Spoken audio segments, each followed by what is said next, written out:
ஆண்டவராய் இயேசு கிறிஸ்துவின் விலையேறப்பெற்ற நாமத்தில் உங்கள் அனைவருக்கும் எங்களுடைய மகிழ்ச்சியான வாழ்த்துக்களை சொல்லிக் கொள்ளுகிறோம். பிரியமான தேவனுடைய பிள்ளைகளே, 90ஆம் சங்கீதம் தலைப்பை கவனிங்கள். அதிலே கொடுக்கப்பட்டிருக்கிறதான அந்த அற்புதமான வாசகங்களை கவனிங்கள். தேவனுடைய மனிதனாகிய மோசேயின் ஜெபம். மோசே யார்? தேவனுடைய மனிதன். என்ன அழகான டைட்டில் பார்த்தீங்களா? மேன் ஆஃப் காட், தேவனுடைய மனிதன் மோசே. மோசே 5 ஆகமங்களை நமக்காக தேவனிடத்திலிருந்து வாங்கி கொடுத்தவர், எழுதி கொடுத்தவர் என்பதை நாம் அறிந்திருக்கிறோம். இவர் இந்த சங்கீதத்திலும் இவர் இடம்பெற்றிருக்கிறார் என்பது ஒரு மிகப்பெரிய சந்தோஷமான ஒரு விஷயம், ஆச்சரியமான ஒரு விஷயம். இந்த தேவனுடைய மனிதன் மோசே மன்றாட்டு ஜபத்திற்கு பெயர் போனவர்.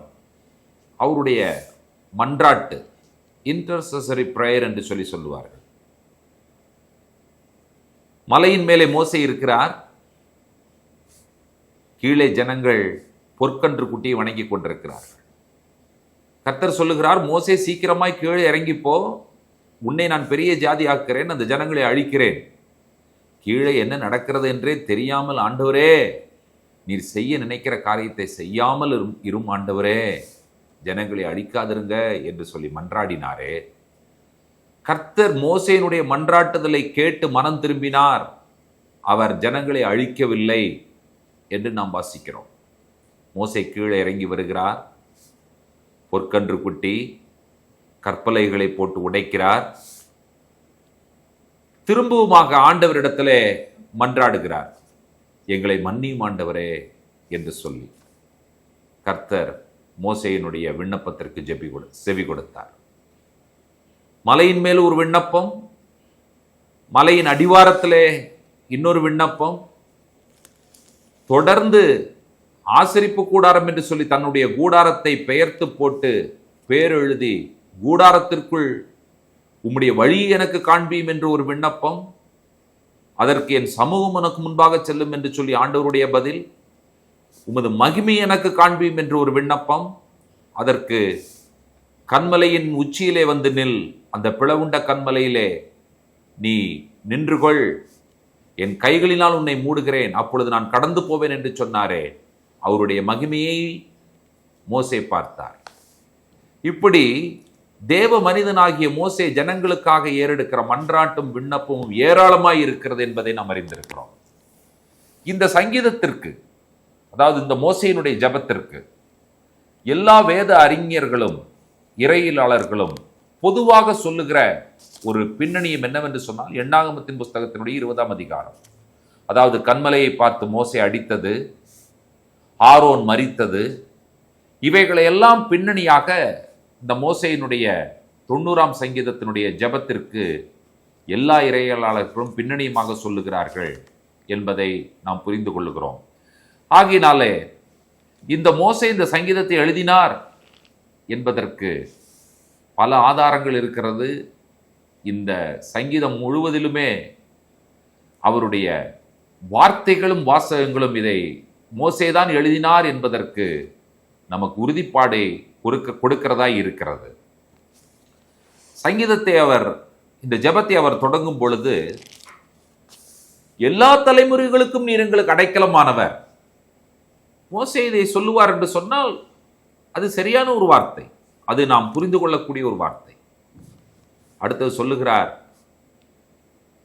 கிரியேஷனை சொல்றாரு பாருங்க. மலைகள் தோன்றுவதற்கு முன்னும் பூமியும் உலகத்தையும் உருவாக்கும் முன்னும், கிரியேஷன் ஸ்டோரி எழுதினதே அவர் தானே. ஆதியாகமத்திலே அனாதியாய் என்றென்றைக்கும் நீரே தேவனாய் இருக்கிறீர் என்று சொல்லுகிறதை நீங்கள் கவனிக்கிறீர்கள். இப்பொழுது இந்த மோசே சொல்லுகிற வார்த்தைகளை கவனிங்கள். 10வது வசனத்தில், எங்கள் ஆயுசு நாட்கள் 70 வருஷம், பெலத்தின் மிகுதியால் 80 வருஷமாயிருந்தாலும் அதன் மேன்மையானது வருத்தமும் சஞ்சலமுமே. அது சீக்கிரமாய் கடந்து போகிறது, நாங்களும் பறந்து போகிறோம். நாட்களை பற்றி அவர் சொல்லுகிறார். உமது பார்வைக்கு 1000 வருஷம் நேற்று கழிந்த நாள் போலவும் ராச்சாமம் போலவும் இருக்கிறது. இந்த நாட்களை எல்லாம் இவர் சொல்லுகிறார் என்று சொன்னால், ஆதி ஆகமத்தின் புஸ்தகத்தினுடைய 1ஆம் அதிகாரத்திலே சாயங்காலமும் விடியற்காலமும் ஆகிய 1ஆம் நாள் ஆயிற்று, சாயங்காலமும் விடியற்காலமும் ஆகிய 2ஆம் நாள் ஆயிற்று. இப்படியே 7 நாட்களையும் கிரியேஷன்ல எழுதினவர் மோசே. அவருடைய வாயிலிருந்து சொல்லுகிற வார்த்தைகள் 1000 வருஷம் நேற்று கழிந்த நாள் என்று சொல்லுகிறார். எங்கள் நாட்களெல்லாம் உம்முடைய கோபத்தினால் போய்விட்டது, ஒரு கதையைப் போல எங்கள் வருஷங்களை கழித்து போட்டோம். எங்கே? பாலைவனத்தில். எங்கள் ஆயுசு நாட்கள் 70 வருஷம், பலத்தின் மிகுதியால் 80 வருஷம். இப்படி நாட்களை சொல்லக்கூடிய ஒரு தகுதி யாருக்கு இருக்கிறது என்று சொன்னால் மோசேக்கு இருக்கிறது. ஏனென்று சொன்னால் கிரியேஷன் ஹிஸ்டரியில் அவர் அதை அத்தனையும் எழுதி வைத்திருக்கிறார் என்பதை நீங்கள் அறிந்திருக்கிறீர்கள். இப்ப அடுத்தது அவர் இன்னொரு விஷயத்தை சொல்லுகிறார் பாருங்கள். நாட்களை மையப்படுத்தி 15வது வசனத்துல, தேவரீர் எங்களை சிறுமைப்படுத்தின நாட்களுக்கும் நாங்கள் துன்பத்தை கண்ட வருஷங்களுக்கும் சரியா எங்களை மகிழ்ச்சியாக்கும். திரும்பவும் நாட்களை பற்றி சொல்லும் பொழுது என்ன சொல்லுகிறார்? எங்களை சிறுமைப்படுத்த நாட்களுக்கும் நாங்கள் துன்பத்தை கண்ட நாட்களுக்கும் வருஷங்களுக்கும் சரியா எங்களை மகிழ்ச்சியாக்கும் என்று சொல்லுகிறார்.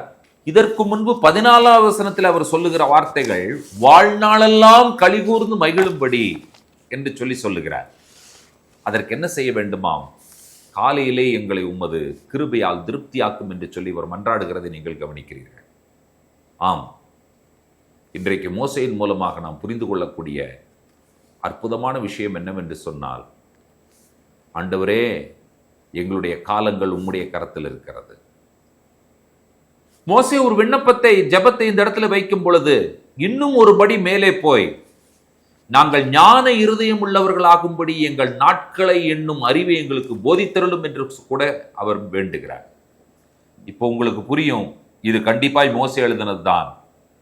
ஆதியாகமம் 1ஆம் அதிகாரத்திலே 1ஆம் நாள், 2ஆம் நாள், 3ஆம் நாள் என்று எழுதின தேவனுடைய மனிதனாகிய மோசே, நாட்களை என்னும் அறிவு எங்களுக்கு தாங்க, எங்களுடைய வாழ்நாளெல்லாம் நாங்கள் கலிகூற வேண்டும், அது மட்டுமல்ல எங்களை சிறுமைப்படுத்தின நாட்களுக்கு தகுதியாக எங்களுக்கு மகிழ்ச்சியை கொடுங்க என்று சொல்லி நாட்களை அவர் சொல்லி அவர் இந்த சங்கீதத்தை எழுதுகிறதை நீங்கள் கவனிக்கிறீர்கள். பிரியமான தேவனுடைய பிள்ளைகளே, தேவனுடைய மனிதனாகிய மோசேயினுடைய விண்ணப்பத்தை நம்முடைய விண்ணப்பமாக இந்த காலை வேளையிலே நாம் ஏற்றுக்கொண்டு, ஆண்டவரே, காலையிலே எங்களை உமது கிருபையால் திருப்தியாக்கும் என்று மன்றாடுகிறாரே, ஒவ்வொரு நாளும் தேவனுடைய சமூகத்திலே நாம் நம்முடைய முகத்தை தேவனுக்கு நேராக ஏறெடுக்கும் பொழுது we will be satisfied. நாம் திருப்தியாவோம். எதனால் திருப்தியாவோம்? தேவனுடைய கிருபையினால் நாம் திருப்தியாவோம். கடைசி வசனத்தை அவர் சொல்லுகிறார். வாசிக்க கேட்டு இந்த தியானத்தை நாம் நிறைவு செய்வோம். எங்கள் தேவனாகிய ஆண்டவரின் பிரியம் எங்கள் மேல் இருப்பதாக, எங்கள் கைகளின் கிரியையை எங்களிடத்தில் உறுதிப்படுத்தும். ஆம், எங்கள் கைகளின் கிரியையை எங்களிடத்தில் உறுதிப்படுத்தி அருளும். அவர் என்ன சொல்றார்? உம்முடைய பிரியம் எங்கள் மேல் இருக்கட்டும். உம்முடைய பிரியம் எங்கள் மேல் இருந்தால் எங்களுடைய கைகளின் கிரியை எங்களிடத்தில் உறுதிப்படும். திரும்பவும் அதை இன்னொரு முறை சொல்லுகிறார். எங்கள் கைகளின் கிரியை எங்களிடத்தில் உறுதிப்படுத்தி அருளும் என்று சொல்லுகிறார். எப்பொழுது நம்முடைய கையின் கிரியைகள் நம்மிடத்தில் உறுதிப்படும் என்று சொன்னால், கர்த்தருடைய பிரியம் நம்மேல் இருக்கும் பொழுது. இந்த காலை வேளையில் இந்த தேவனுடைய வார்த்தைகளை கேட்டுக்கொண்டிருக்கிற நம் ஒவ்வொருவர் மேலும் தேவனுடைய பிரியம் இருப்பதாக, நம்முடைய கைகளின் கிரியைகள் நம்மிடத்தில் உறுதிப்படுத்தப்படுவதாக ஜெபிப்போம். கிருபையுள்ள தேவனே, தேவனுடைய மனிதனாகிய மோசே என்று சொல்லி தலைப்பிடப்பட்டிருக்கிறது. நாங்களும் அவ்வாறு அழைக்கப்பட வேண்டும் என்று சொல்லி விரும்புகிறோம். நாங்கள் தேவனுடைய மனிதர்களாக இந்த உலகத்தில் வாழ உதவி செய்தோம். தேவனுடைய மனிதர்கள் என்று சொல்லும் பொழுது தேவனுக்கு சொந்தமான மனிதர்கள், உமக்கு சொந்தமானவர்களாய் இந்த உலகத்தில் நாங்கள் வாழ்ந்து, ஆண்டவரே, தகப்பனே, எங்களுடைய வாழ்நாளெல்லாம் நாங்கள் கலிகூர்ந்து மகிழ்ந்து, ஆண்டவரே, காலைதோறும் உடைய கிருபையினால திருப்தியாகிற ஒரு மக்களாய் இந்த உலகத்தில் நாங்கள் வாழ்ந்து விட உதவி செய்யுங்க. உம்முடைய பிரியம் எங்கள் மேல் இருக்கட்டும். எங்களுடைய கைகளின் கிரியை எங்களிடத்தில் உறுதிப்படுத்தி அருளும். இயேசுவின் மூலம் ஜெபிக்கிறோம் பிதாவே, ஆமென். நம்முடைய கர்த்தராகிய இயேசு கிறிஸ்துவின் கிருபையும் பிதாவாகிய தேவனுடைய அன்பும் பரிசுத்த தேவாவியானவருடைய அந்யுன்ய ஐக்கியமும் சிநேகமும் நம்மனரோடும் கூட கர்த்தருடைய வருகை பரியந்தம் நீடித்து நிலைத்திருப்பதாக. ஆமேன் ஆமேன். கர்த்தர் தாமே நம்ம ஒருவரையும் நிறைவாய் ஆசீர்வதிப்பாராக. ஷலோம்.